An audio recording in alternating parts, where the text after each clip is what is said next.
so that managed to expand into a number of other sectors. Now there are certain things about Sharjah's enabling environment, I think, that provided that opportunity, which is common to enabling environments which have provided that in a number of other parts of the world.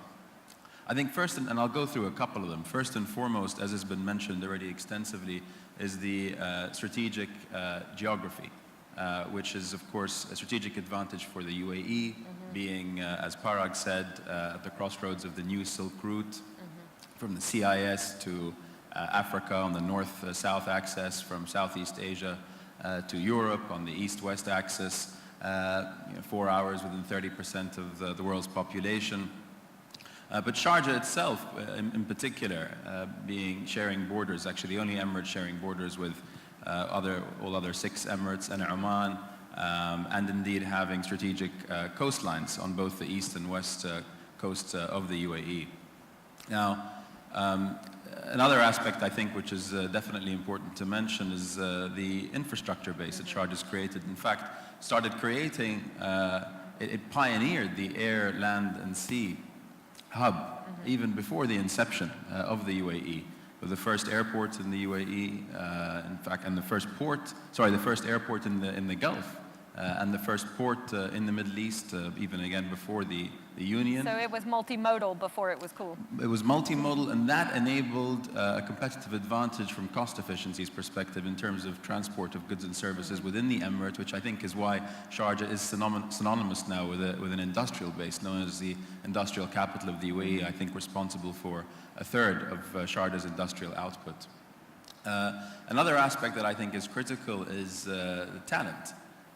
Now, a talent base and a talent hub is enabled ultimately via good educational zones and facilities. I mean, you had a great example earlier this year where GE moved its headquarters to Boston to be in and amongst, in its own words, where all the magic happens. So that close proximity to a successful education hub is crucial.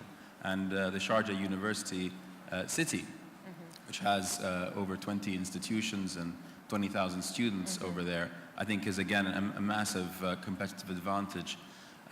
One aspect that I think is definitely for me one of the most important, and within our experience as a Crescent Group, is the progressive policies of the Sharjah government to ensure that there is an unhealthy competition between the public sector and the private sector.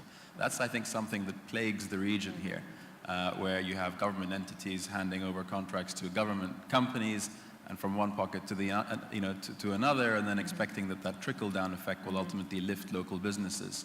So that separation and ensuring that there isn't that unhealthy competition, I think, has been key and crucial to Sharjah's story. And finally, something which His Highness the Ruler has mentioned, which I think is, again, a massive competitive advantage, is Sharjah as a cultural hub. Now, historically, you'll see that true innovation really happens at the intersection between humanities and the sciences, and you have, some great historical examples all the way back to the Islamic Golden Age, the time of Harun al-Rashid, where, in fact, the humanities hub was what predated the scientific sort of revolution within that space. The same with the Renaissance, where scientific progress and a cultural revolution came hand in hand.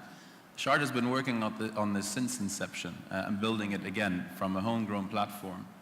And I think the integration of Sharjah's cultural hub, embracing concepts such as cultural economics and cultural diplomacy, puts it at a strategic advantage. So for a number of those reasons, some of which are related to the U.A.E. and the region, but some which are very specific to Sharjah's ecosystem, I think all contributed to the success of the Crescent Group and many of our other peers here within the Emirate.